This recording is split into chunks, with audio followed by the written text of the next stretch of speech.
Karena dari tampang-tampangnya nih, kelihatannya nggak ada yang pernah jadi bandar judi ya di sini. Berarti saya yang paling banyak dosa.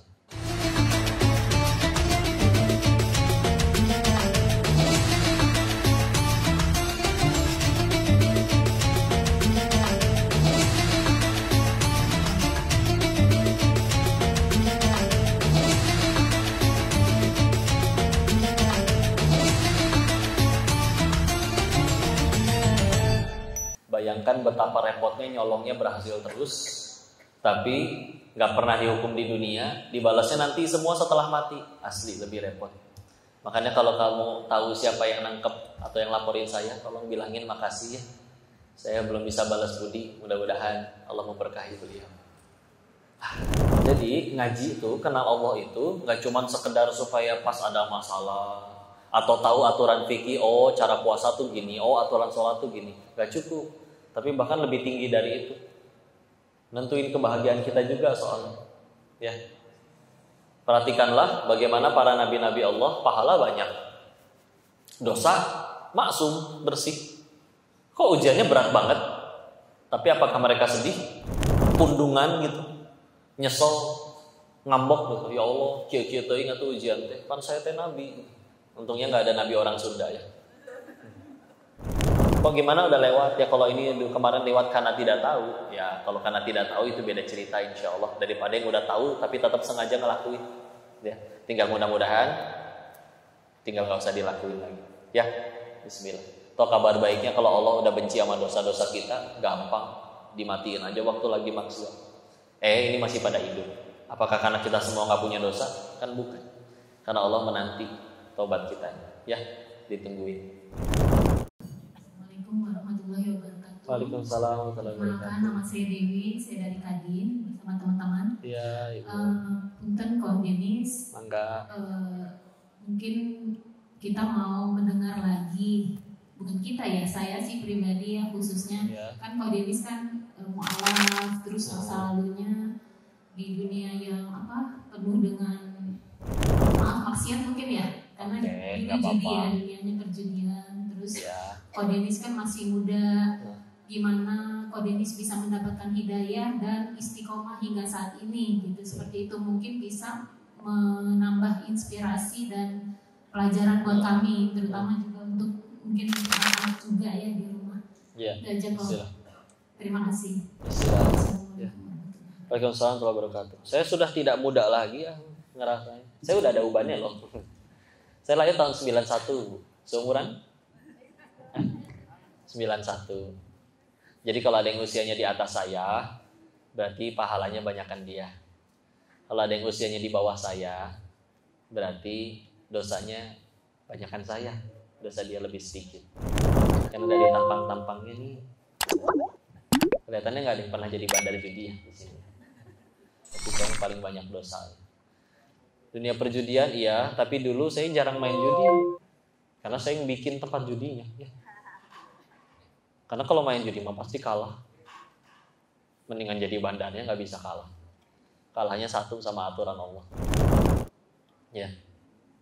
Supaya kenapa kok disebutin seolah bangga dengan enggak, bukan bangga, tapi maksudnya agar supaya orang sadar punten ya.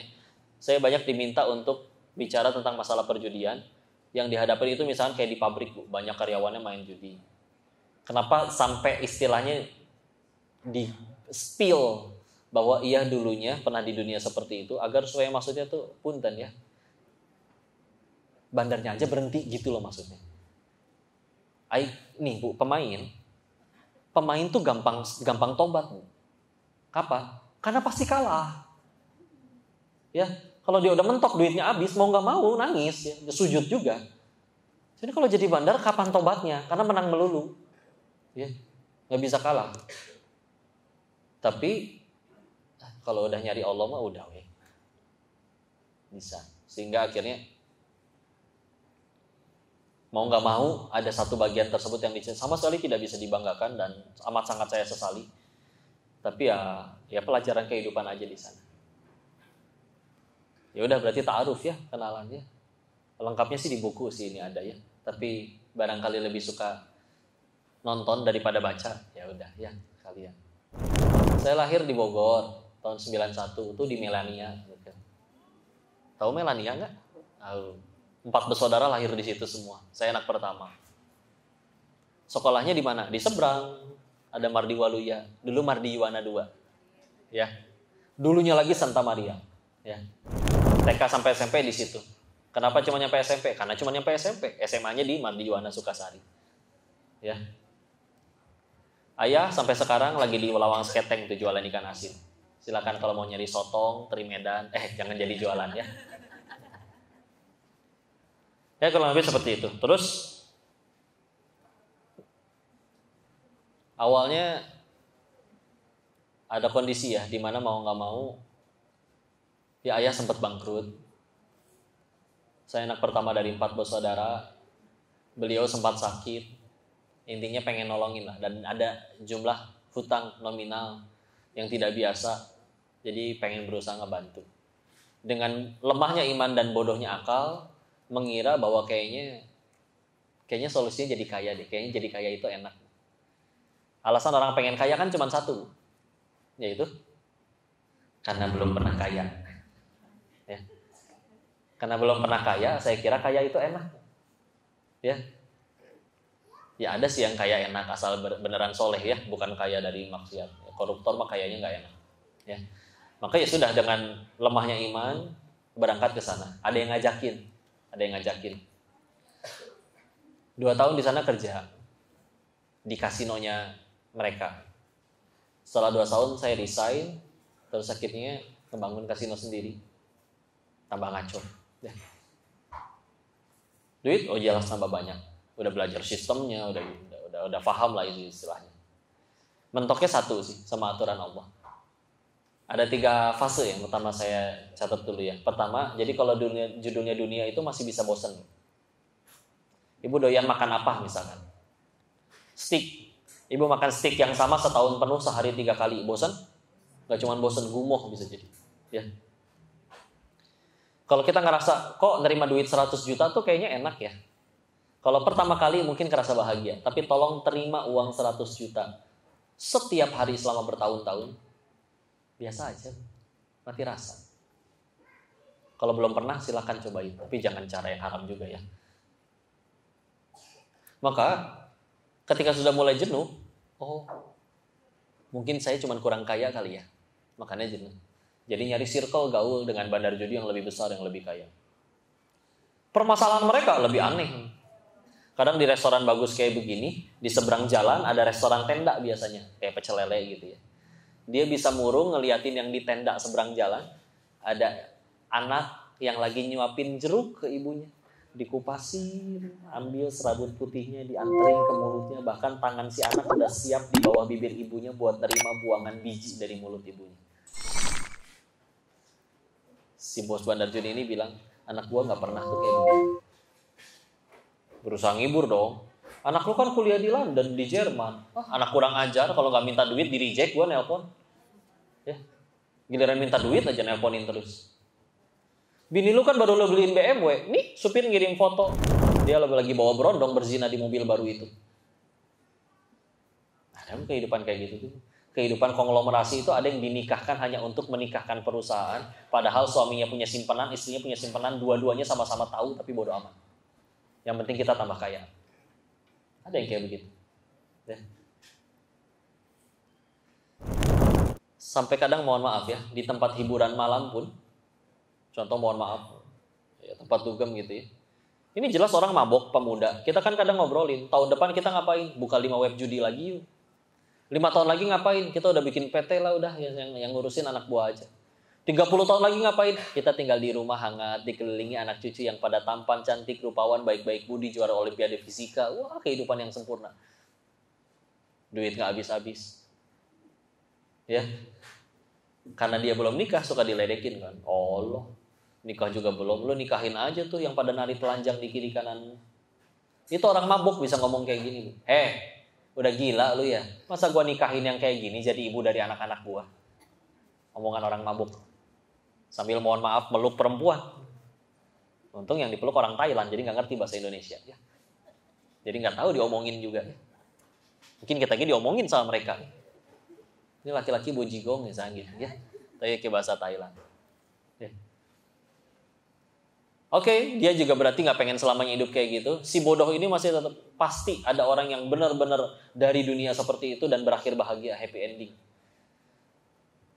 Keliling dah, main ke beberapa kasino, ketemu sama karyawan-karyawan seniornya. Ini mana pendirinya? Oh, jawabannya macam-macam.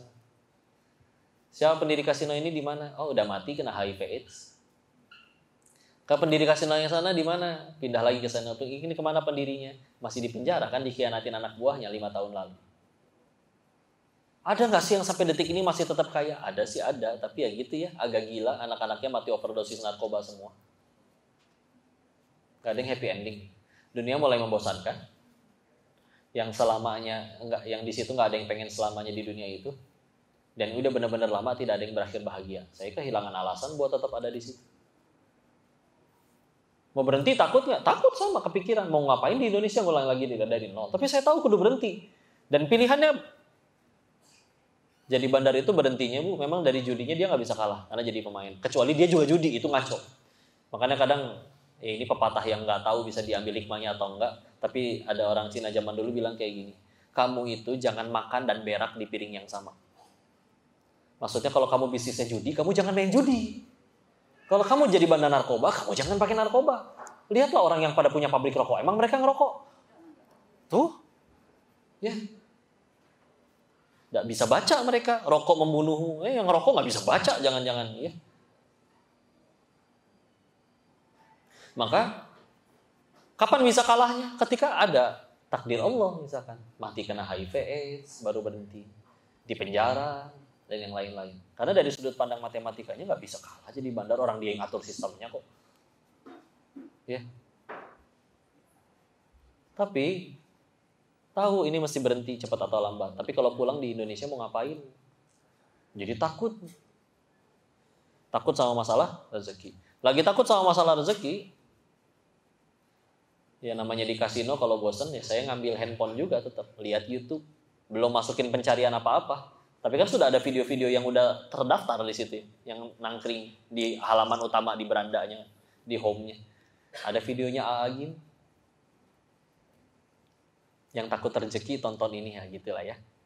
Beliau lagi cerita janin itu dalam perut ibunya nggak bisa apa-apa. Sholat nggak bisa, kerja apalagi. Tapi ibunya makan apapun, jengkol, pete, karedok, apapun semua dimakan.